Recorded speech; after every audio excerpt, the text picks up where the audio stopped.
a video on some vegan recipes for anybody who's not sure what to do or what to eat. This video will include a breakfast, a lunch and a dinner, so I hope someone finds this useful. If you do like these videos, then please give it a thumbs up, like and subscribe, and comment below if you'd like to see any other recipes. I've got things like banana bread, chia jam that I'll also do, oat milk and different ones like that, so I'll probably do a video about something like that as well. Okay, for breakfast I'm going to show you how I do an overnight bowl. I don't know if it's exactly the same as anyone else, just this is the way I do it. So I've got a mashed, medium, probably very black banana that I will split between these two jars. This will make two breakfasts.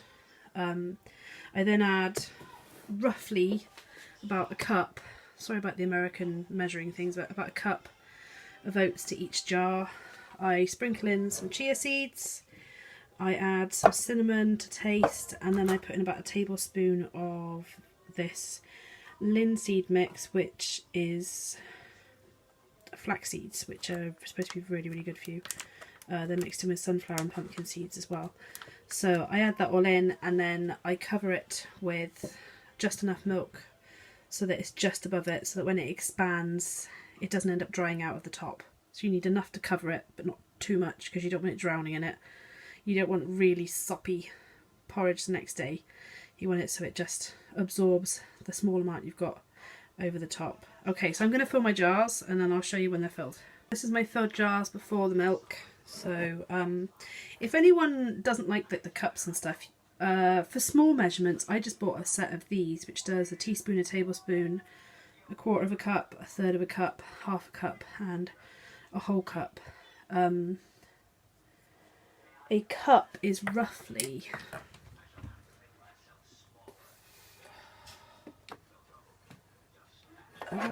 probably roughly a teacup. It's hard to tell because teacups come in different shapes and sizes and quantities. So yes, so I'm going to add my milk and I'm going to give it a good stir, and sometimes I add raisins and sometimes I wait and add raisins the next morning.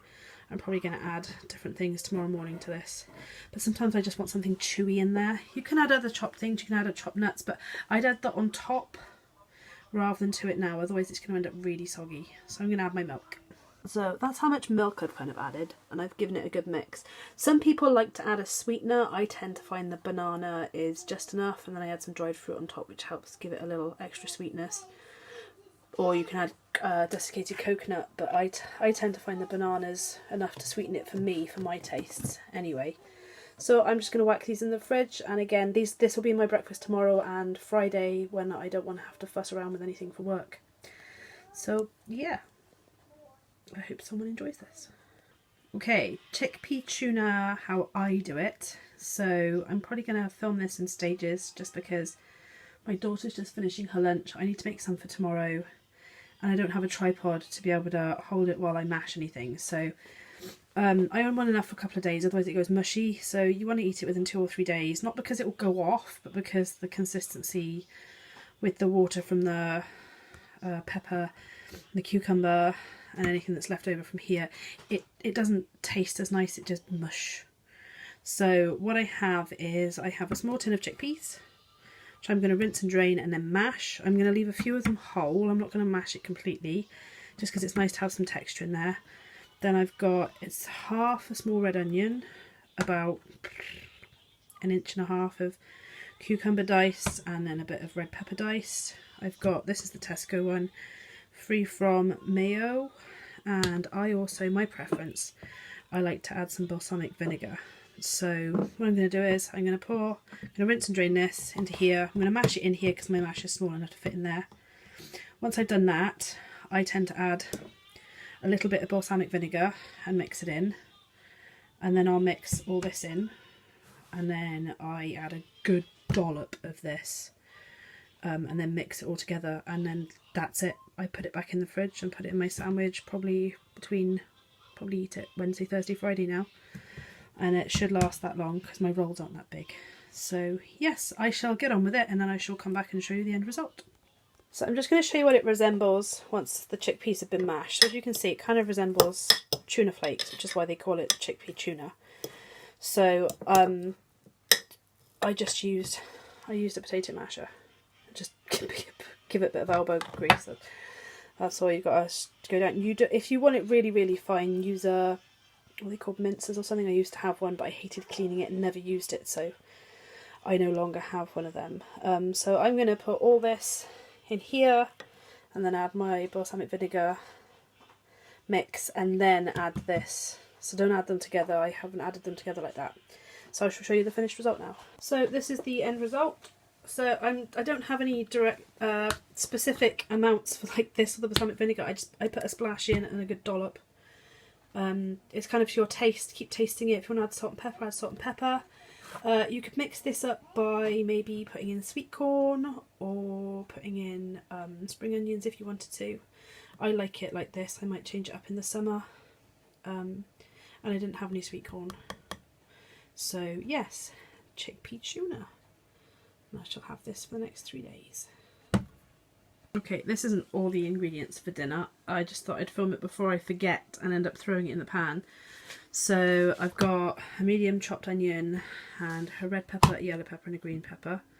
I used a little bit of the red pepper in the chickpea tuna earlier. Basically, I'm going to fry this in a little bit of water in a pot. And then I am going to add in the peppers. I might even add some carrots, some finely chopped carrots in. And then I will fry some vegan barbecue meat strips. And then I will fill the pot with enough water to cook about two servings of rice. So whatever they recommended as a serving for rice, it's about 2.5 servings of rice to make some barbecue rice for dinner. It's a 1-pot dish. So I'll show you when I'm doing a little bit of it. I add some more smoked paprika and some onion powder whilst I'm cooking it once I've added the rice. I also cook the rice. I also add vegetable stock to the rice water. So I fry up everything I need to fry. And then I might even add mushrooms tonight actually, because we've got some mushrooms that need using up. And then I add the rice and then I let it then cooks until the rice is cooked and then it's done. So I shall film a little bit whilst I'm cooking later, and I will also show you the end result. So yes. Okay, so I've fried off my onion, the mushrooms and the peppers a little bit. I then added my rice, the water, the seasoning, the carrots, and now it's gonna basically just sit there and simmer for about 30, maybe 40 minutes, depending how long the rice takes to fluff up. So this is what it looks like at the moment. It looks a bit like a stew, but it will look like a nice rice dish by the end of it. It's for people who don't want to use too many pots and pans. 1-pot dishes are really, really great. We normally have one a week at the very least. I could probably do this in a slow cooker, but I don't find it's that difficult to do this. And my husband's looking after Rosie, that's what you can hear in the background, so he's having some playtime with her before dinner time. So I shall show you the finished product at the end. Right, the light isn't very good down here, but this is it as the water's starting to subside away and engulf. It's still got 5 minutes. I probably could dish it up as is, but I'm going to give it 5 more minutes, get Rosie's out, and then dish up mine and Mark's. So yeah, I'll show you it on the plate because it looks slightly more appetising when it's not surrounded by quite as much water. But it's almost done. I hope you enjoyed the video. It turns out I forgot to put in the barbecue meat strips to our rice dish. And I deleted the footage of it finished before I put it up. So it went down a treat. Rosie ate half of what I gave her. Mark polished off his as well. And yeah, you can eat the chickpea tuna on a salad or in a roll or a sandwich as well. So yeah, if you'd like to see some more recipe videos, please give this video a thumbs up, like and subscribe. And yes, it's ta-ta from me and ta-ta from the Rosie Bear.